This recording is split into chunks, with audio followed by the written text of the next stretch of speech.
nggak gerak, ya kamu ya nggak usah kesinggung. Positif thinking aja. Positif thinking. Kali lagi capek Iya. atau lagi nggak senang dipanggil. Maaf. Iya nggak apa-apa. Karena istrimu juga kayaknya juga nggak gampang tersinggung. Walaupun kamu salah, kamu ulang lagi, salah, kamu ulang lagi, kayaknya nggak kesinggung.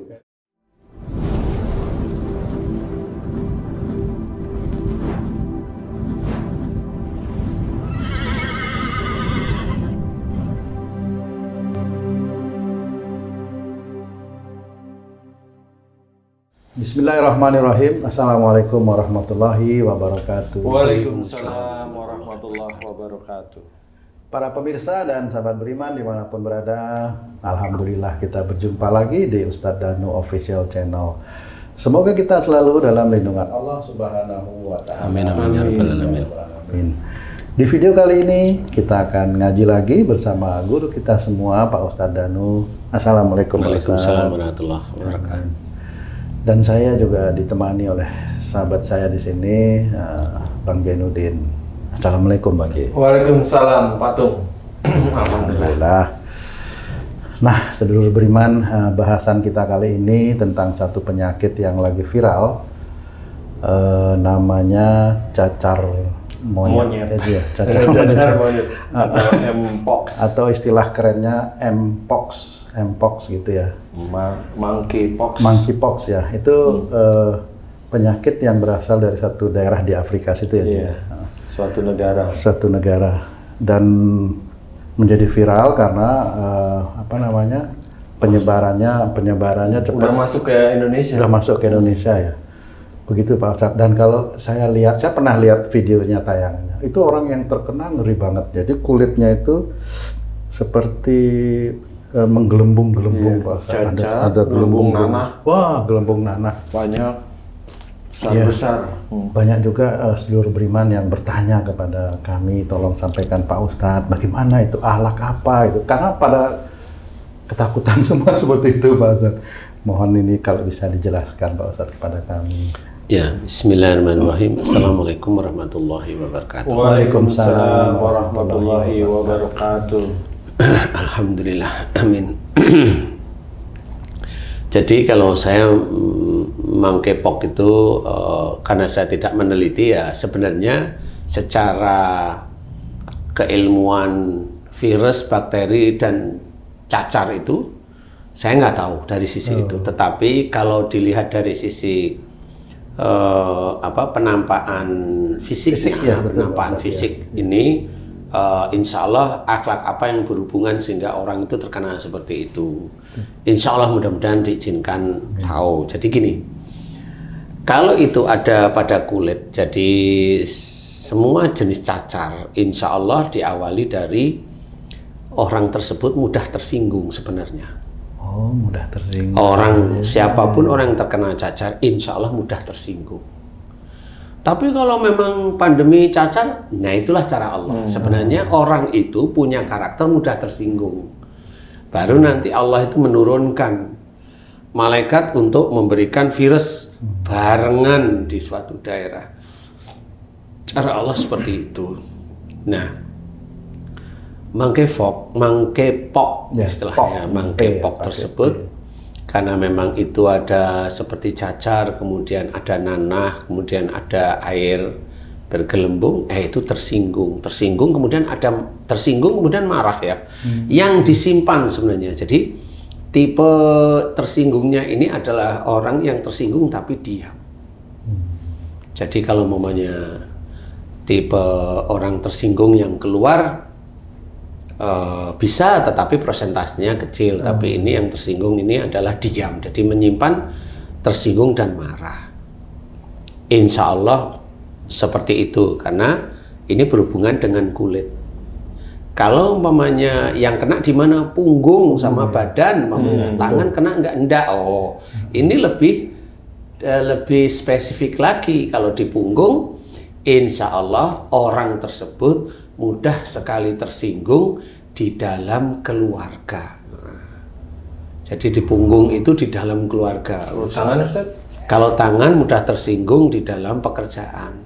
lingkungan kerjanya. Lingkungan kerja seperti itu. Di keluarga itu yang seperti apa Pak Ustadz? Kok bisa dia tersinggung di keluarga? Gitu? Sekarang gini, contoh saya kasih contoh. Jadi umpamanya kamu ngobrol sama istrimu, ya, kamu tanya istrimu nggak jawab. Tersinggung nggak? Sudah itu aja, paling ringan itu aja.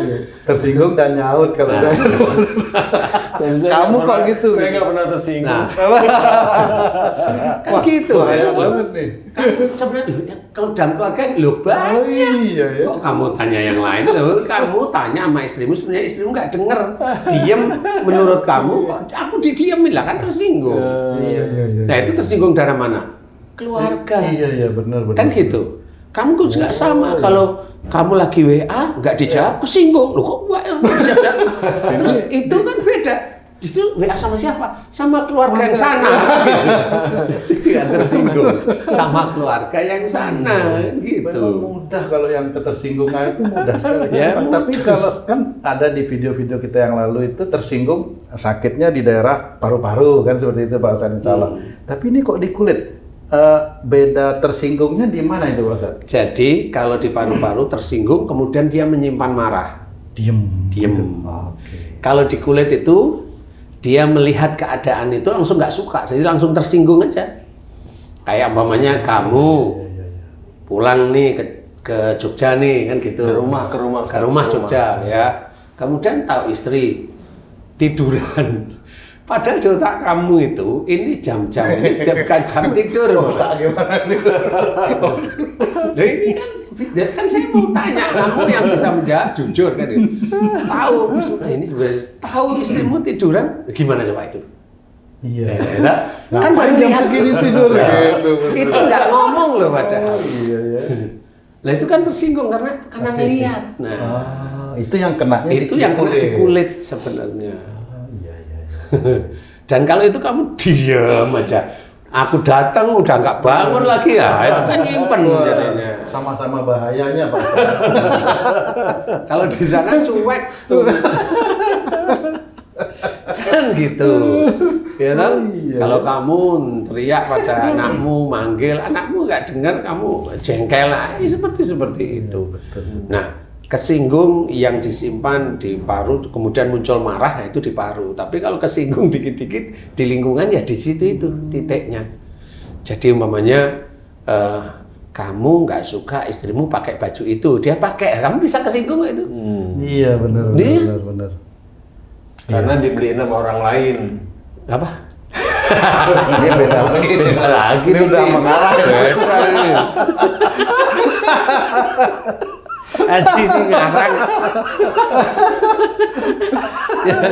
Tapi itulah sebenarnya. Jadi hal-hal tersebut itu sebenarnya kalau di dalam perilaku Rasul itu kan nggak seperti itu.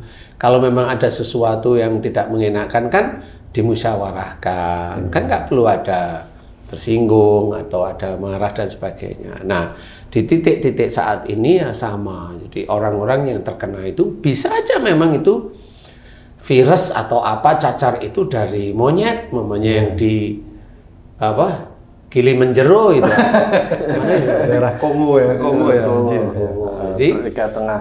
Ya, jadi bisa aja kalau memang itu dicek secara apa namanya penelitian seperti itu. Penelitian itu cacar dari mana? Cacar ini virusnya banyak yang ada pada monyet, ya tidak ada masalah. Tapi sebenarnya kenapa kok sampai pada manusia? Kan manusianya mirip itu. Maksud saya itu dulu. Itu kan menurut Pak Darwin.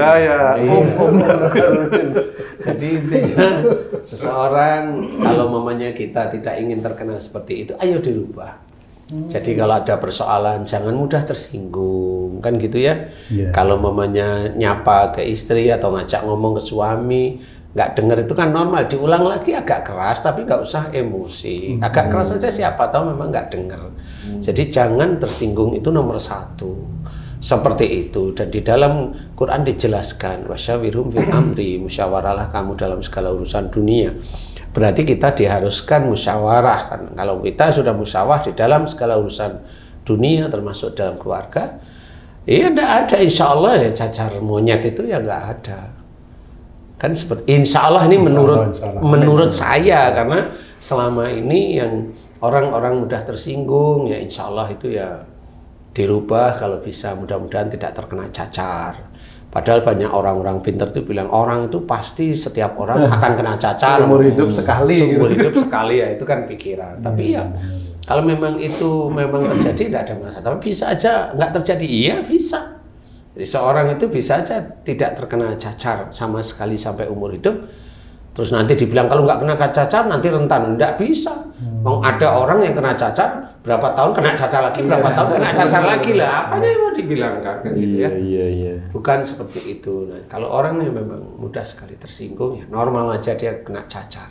Insya Allah seperti itu. Jadi gimana caranya kita itu mencegah tanpa pakai suntikan yang nanti seperti pandemi dulu disuntik semuanya, nanti vaksin. Kita vaksin diri kita dengan akhlak yang baik. Salah satu kalau takut dengan masalah itu kembali pada Allah, yaitu kerjakan akhlak yang baik. Satu yang berhubungan dengan ketersinggungan tersebut yang akan nantinya terkena cacar monyet, ya istilahnya mangkepok. Kita belajar untuk tidak tersinggung, apapun bentuknya, mau biasa kayak mau diejek, nggak usah tersinggung, santai aja. Kalaupun namanya kita diejek, nggak perlu kesinggung, gimana? Karena pada saat kita diejek, kita nggak tersinggung, kita serahin sama Allah Ta'ala, santai, senyum-senyum, di situ di titik itu pahala orang itu dikasih kepada kita. Kalau orang itu berpahala. Kalau dia nggak punya pahala, ya dosa kita dikasih sama Allah Ta'ala kepada mereka yang memang mendolimi kita ini. Jadi nggak perlu kita itu tersinggung dengan suatu hal, apalagi dengan istri atau apalagi dengan suami di rumah. Apa istri ya dipilih, suami ya dipilih, kan seperti itu. Saya nikahnya juga di ini Ustaz, dijodohin, punya anak nggak? Punya, berapa? 4 mah. Loh kok bisa punya anak dijodohin? Ya namanya juga manusia, ya berarti kamu juga ada rasa sayang. Jangan sampai kebencian itu bilang bahwa karena saya dijodohin, ya nggak boleh juga seperti itu. Makanya ada anak seperti itu kan gitu ya. Jadi nggak perlu tersinggung kalau mamanya istrimu itu nggak jawab atau diem atau kamu ngasih ini nggak gerak, ya kamu ya nggak usah kesinggung. Positive thinking aja. Positive thinking. Kali lagi capek atau lagi nggak senang dipanggil. Maaf. Iya nggak apa-apa. Karena istrimu juga kayaknya juga nggak gampang tersinggung. Walaupun kamu salah, kamu ulang lagi, kayaknya nggak kesinggung. Cuma dia nanti bawa celurit.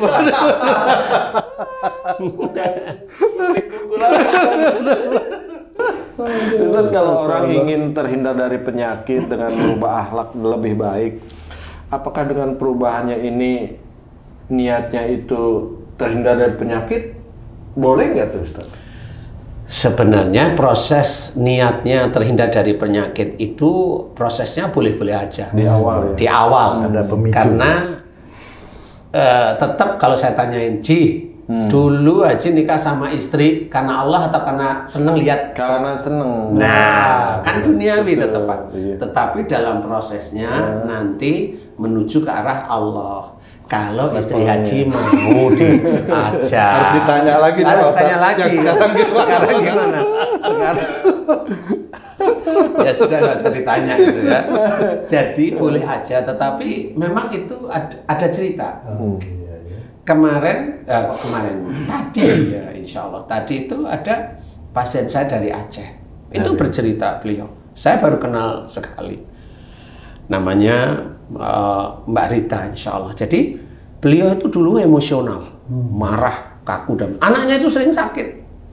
Oh, udah berkeluarga nih? Udah berkeluarga, udah punya suami ini. Nah, pada saat dia itu sadar, kemudian dia merasa nggak cocok sama suami, alhamdulillah atas izin Allah, Mbak Rita ini diizinkan bertemu dengan video-video kita. Akhirnya dia mulai paham.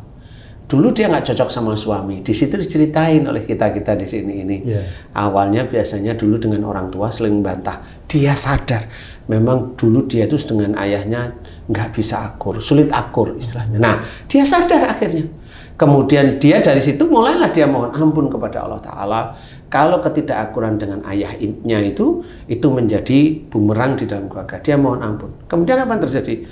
Keluarganya dia dengan suami bisa saling mengerti sekarang.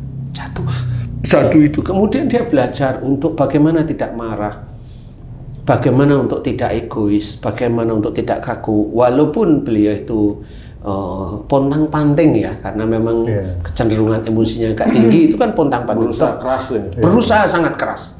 Apa yang beliau lihat itu? Yang dulunya anak-anaknya sakit, alhamdulillah dengan berusaha keras agar dia menjadi baik, anak-anaknya alhamdulillah jarang sekali sakit. Nah, ini diceritakan istilahnya.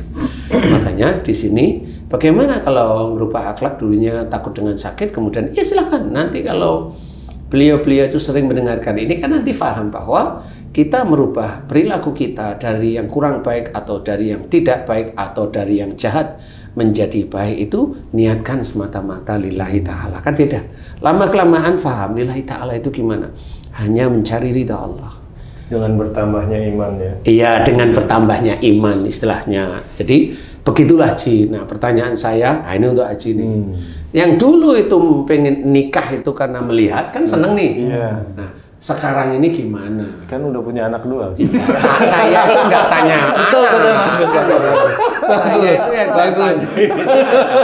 Yang dulunya itu seneng gara-gara mata, sekarang itu apakah sudah mulai dekat dengan Allah atau bagaimana sih? Dekat dengan Allah. Ya, dengan bertambahnya iman dan umur. Siapa yang dekat sama Allah? Iya. Iya. Insya Allah seperti itu. Jadi banyak sekali teman-teman beriman itu yang kenal akhirnya bertemu dengan saya itu bercerita seperti itu. Dulunya saya waktu belum kenal sama Ustadz, saya nggak bisa jalan Ustadz. Kemudian saya evaluasi dari YouTube Ustadz. Alhamdulillah saya paham, oh nggak bisa jalan saya, insya Allah dari ini saya mohon ampun. Alhamdulillah, yang sekian bulan nggak bisa jalan, alhamdulillah diberi oleh Allah Ta'ala izin untuk bisa jalan. Itu juga diceritakan. Umpamanya dia nih pernah cerita, Ustadz dulu saya itu anak saya ingin jadi ABRI, tiap saat itu ke orang-orang itulah. Orang-orang itulah ya. Supaya bisa masuk ABRI. Supaya mau dikasih amalan ini, itu, ini, sedekah yang doakan tolong anak saya jadi ABRI. Itu sampai nggak bisa untuk beberapa tahun itu. Akhirnya saya dengerin ceramah Ustadz, jangan minta dunia, banyaklah mohon ampun, banyaklah bersyukur. Dia mencoba mohon ampun dan bersyukur. Anaknya diajari ke anaknya yang mau ABRI itu. Kemudian doanya hanya cuma satu, mohon dimudahkan segala urusan dunia dan akhirat. Alhamdulillah dia jalan beberapa bulan, dijalanin. Pada saat ada tes, alhamdulillah sekarang anaknya jadi ABRI TNI. Nah, itu cerita. Ada seperti itu. Ada sih beberapa orang yang dulunya itu ini akhirnya mau melihat bintang di langit ya ada. Saya cuma cobalah banyak mohon ampun dan bersyukur kepada Allah Ta'ala, Pak. Banyak mohon ampun, banyak bersyukur. Mohon ampun karena banyak salah dan dosa, bersyukur karena banyak nikmat dari Allah Ta'ala yang Bapak belum tentu disyukuri. Loh, saya Ustadz, saya kalau dapat rezeki saya bersyukur. Saya kalau dapat ini saya bersyukur. Bukan itu. Rezeki dalam bentuk harta itu ujian. Nikmat salah satunya adalah nikmat Allah menitipkan kaki bisa jalan, nitipkan tangan bisa bergerak, nitipkan mulut bisa bicara. Pernah enggak itu disyukuri? Nah, baru dia diam. Pernah enggak? Emang belum pernah. Di titik itulah nanti seorang Islam akan ditanyai oleh Allah Ta'ala. Diberi nikmat oleh Allah Ta'ala sejak dalam kandungan sampai mati, yaitu nikmat tubuh yang sehat. Itu waktu itu dikasih sehat, tidak pernah disyukuri. Dan itu akan ditanyai. Dan masuknya bukan la in syakartum la azidanakum, bukan. Tetapi masuk yang kalimat berikutnya. Wala in kafartum inna adabi lasadid. Nah, di titik itulah baru sadar, tapi di akhirat. apanya, tetap dia akan disiksa oleh Allah Ta'ala amat pedih. Ya kalau nyiksanya itu hanya seumuran-umuran dia. Nah karena dia itu momennya musyrik, dia syirik, dan ya selamanya dia akan menghadapi siksaan di neraka. Makanya cerita yang seperti tadi, alhamdulillah. Jadi ayo bersyukur, yang dulunya biasanya juga melati 3, alhamdulillah bisa kejatuhan bintang dari langit istilahnya. Ayo belajar sekarang, berbuat baik setiap hari, berbuat baik setiap hari. Selain kita sholat yang belajar khusyuk, kan gitu ya, baca Quran, kalau ada waktu, diluangkan waktu untuk baca Quran. Kemudian ya puasa di bulan Ramadan, atau hal-hal yang sunnah, namanya sholat sunnah atau puasa sunnah. Kemudian berbakti pada orang tua, hormat pada orang tua, hormat istri, hormat anak, hormat suami, hormat dengan saudara, hormat dengan teman-teman yang lain. Itu berbuat baik. Nah kalau sudah berbuat baik, kita sudah masuk dalam innahum kanu qabla dzalika musyinin, sesungguhnya mereka di dunia selalu berbuat baik, nanti akan sampai wa fis sama'i rizqukum wa ma tu'adun, di langit ada jalan rezekimu, akhirnya rezeki di dunia akan diberikan oleh Allah Ta'ala, dan apa yang dijanjikan Allah kepadamu. Allah menjanjikan apa? Kalau Allah menjanjikan, insya Allah surga. Kalau Allah mengancam, berarti neraka. Jadi kalau kita berbuat baik, insya Allah mudah-mudahan sampai. Amin. Allah. Alhamdulillah. Terima kasih banyak penjelasannya Pak Ustadz. Sedulur beriman dimanapun berada, demikian tadi kalau ada yang banyak bertanya ini di sedulur beriman, demikian tadi penjelasan dari guru kita Pak Ustadz Danu tentang bagaimana cacar monyet itu bisa mengenai kita, terutama untuk orang-orang yang mudah tersinggung. Semoga tayangan video kami kali ini bisa meningkatkan keimanan dan ketakwaan kita kepada Allah Subhanahu wa Ta'ala. Saya Tung pamit diri, sampai jumpa di video kami yang lain. Wassalamualaikum warahmatullahi wabarakatuh. Waalaikumsalam warahmatullahi wabarakatuh. Alhamdulillah.